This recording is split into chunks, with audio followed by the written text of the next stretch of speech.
Yang berbahagia Datuk Profesor Dr. Muhammad Faiz Abdullah, Executive Chairman of ISEAS Malaysia. Thank you so much for the kind words of me. Excellencies, distinguished delegates, ladies and gentlemen. It is a great pleasure to join you today at Praxis 2026. This year's theme, Reimagining Visions of Progress, comes at an important moment for Malaysia. We stand within reach of high income status. Next year, we will be 70 years old, Merdeka. These milestones give us pride, but they should also make us ask a more difficult question: what kind of Malaysia we want to become next? At Merdeka, our founding fathers faced a similar question. They were not simply creating a new government, they were building a nation, establishing institutions, defining the relationship between citizen and the state, and laying down in our federal constitution the foundations upon which Malaysia would develop. 70 years later, our responsibility is different. But the question remains remarkably similar. What should progress mean for Malaysia today? The young Malaysians who participated in Praxis pre-conference visioning exercises have already given us part of the answer. They want prosperity that is not merely recorded in statistics, but felt in people's lives. They want institutions they can trust. They want a Malaysia that is economically competitive, socially cohesive, and environmentally sustainable. And above all, they want to inherit a country that is stronger, fairer, and more secure than the one we inherited. This aspiration lies at the heart of Malaysia Madani. The Madani framework introduced by the Prime Minister, Yang Amat Berhormat Datuk Seri Anwar Ibrahim, reminds us that economic progress cannot be separated from human progress. Investment matters, growth matters, competitiveness matters. But ultimately, development must improve the dignity, security, and quality of life of the rakyat. And this precisely is why institutional reform matters, because reform is ultimately about accountability. Who exercises it? How is it exercised? Who scrutinizes it? And can ordinary citizens hold those who exercise power accountable? Laws alone cannot create trust. Trust is earned when institutions demonstrate consistently that they are fair, accountable, and competent. Most Malaysians do not wake up every morning thinking about constitutional design or institutional architecture. They simply expect Parliament to work. They expect courts to dispense justice fairly, and they expect government agencies to serve them efficiently. And they expect those entrusted with public power to answer for the decisions they make. Since assuming office, the Madani government has therefore embarked upon one of Malaysia's most substantial reform programs in recent decades. Our approach has been guided by three principles: power must be accountable, government must be transparent, and justice must be impartial and accessible. First, power must be accountable to the people. The Parliamentary Services Act 2025 represents an important milestone. For the first time in 33 years, Parliament has regained institutional independence over its staffing, administration, and resources. That may sound technical, but its democratic significance is profound. A Parliament that scrutinizes the executive must itself possess the institutional capacity to perform that responsibility independently. Strengthening Parliament, therefore, does not weaken government, it strengthens democracy. Accountability must also apply to political leadership itself. Earlier this year, the government brought before Parliament a constitutional amendment to limit any Prime Minister to an aggregate of 10 years in office. It fell short of required two-thirds majority. We failed by 2 votes, coming from my political party. But that is not the end of the reform. We will bring this proposal back again before Parliament, because if we are serious about accountability, we must also prepare to place limits upon our own power.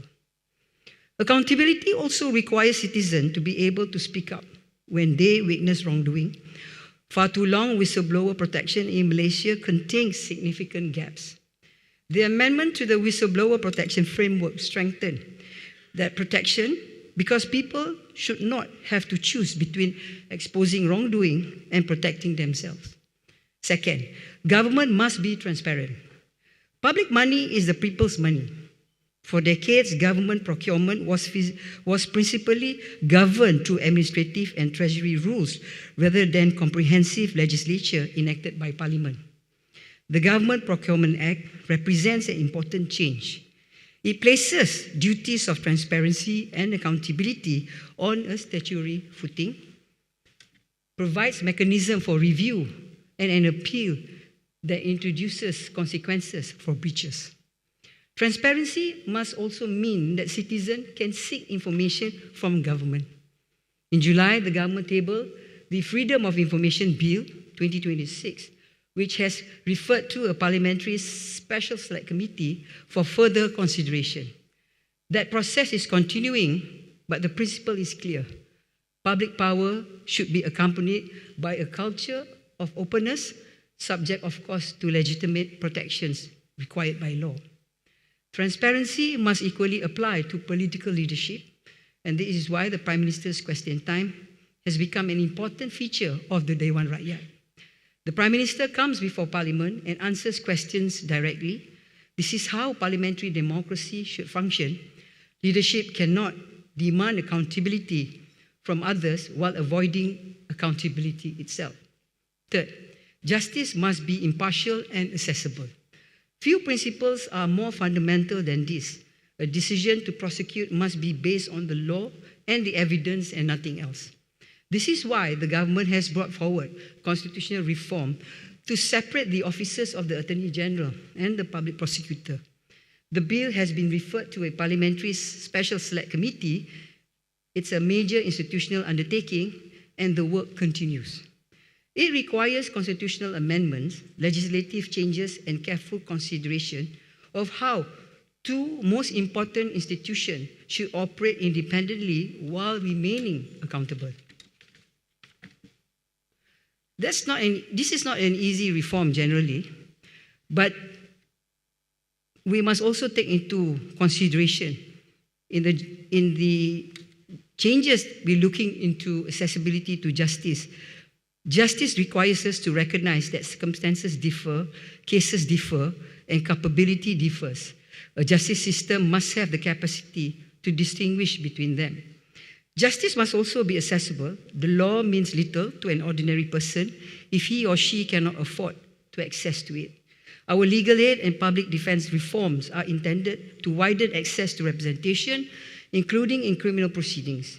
Your income should never determine whether justice is available to you. The same principle guides our work against bullying. The Anti-Bully Act 2026 and the Tribunal for Anti-Bully provides a more accessible and restorative pathway for complaints involving children. Behind every statistic is a child, behind every child is a family, and behind every case is a simple expectation that our institution will protect children from violence, humiliation, and fear. Ladies and gentlemen, I would be the first to acknowledge that reform is difficult. Some reforms require constitutional amendment and therefore a two-thirds majority in Parliament. Some require institution Malaysia has never previously created.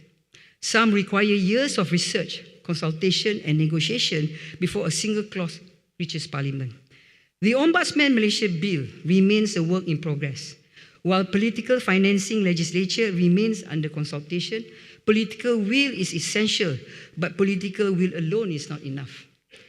There is also a challenge that legislature by itself cannot solve mindset. A new law cannot successfully be implemented taking into account the existence of the old administrative mindset. Public officers are the people who translate policy into practice. They must be given the clarity, capability, and confidence to embrace reform and, when necessary, to move beyond the answer that is how we have done it before. Reform also requires investment. Government face competing priorities every day to the cost of living, health, education, infrastructure, security, and many others. But structural and institutional reform cannot be treated as a luxury to be pursued only after every other problem is solved. If we want institutions to change, we must be prepared to invest in the people, in the system, in technology, and capacity that allow change to take root. Reform requires patience. Reform requires consensus. Reform requires institutional capacity. And above all, reform requires persistency. There is another lesson we have learned. Passing legislature is not the end of reform. Sometimes it is only the beginning. A law can be passed in months, but an institution may take years to mature, while a culture of accountability can take a generation to build. The true test of reform, therefore, is not how many bills we have passed. It is whether Malaysians experience the difference, and that brings me back to Brexit 2026 and the idea of reimagining progress, vision, give us the destination. Reform builds the road that takes us there. Every aspiration discussed in this conference, shared prosperity, dignified words, environmental sustainability, and social cohesion, ultimately depends upon institutions capable of delivering it. Vision without institution remains aspiration. Institution without vision becomes bureaucracy. Progress requires both, and Malaysia has shown that reforms once considered impossible can be achieved. Parliamentary independence was restored after 33 years. The mandatory death penalty was abolished after decades of debate. Government procurement was placed under an Act of Parliament for the first time. This reform tells us something important. Malaysia is capable of change. But we must also be candid about what systematic change actually involves. Malaysia has institutional, administrative practice and ways of working that have developed over many years, some reaching back to the early years pre-independence. Not all of them are becoming reformed, therefore sometimes require us to examine deeply embedded structures, institutional cultures, and long-established practices, and to have the courage to change when change is necessary. This is where leadership matters. Systematic reform cannot simply be announced from the top and be expected to take root. Leadership must be prepared to challenge established practices, strengthen transparency, and accept greater accountability, including accountability upon itself. It must also empower institutions and the people within them to embrace change. Ultimately, the credibility of reform is demonstrated not by what we have demand of others, but by the standards we are prepared to apply to ourselves. And this cannot be the responsibility of government alone. Institutions such as ISEAS Malaysia can play a proactive role by undertaking independent research, testing policy ideas, and bringing together government, parliamentarians, academicians, civil society, industry, and different sectors of society. The opposition too has an important responsibility. Constructive comments can be seen to expose weaknesses, but at the same time, it improves the legislature and helps build a bipartisan consensus, particularly for reforms requiring constitutional changes. The institution we strengthen today must ultimately be strong enough to serve Malaysia, regardless of who forms the government for the next election.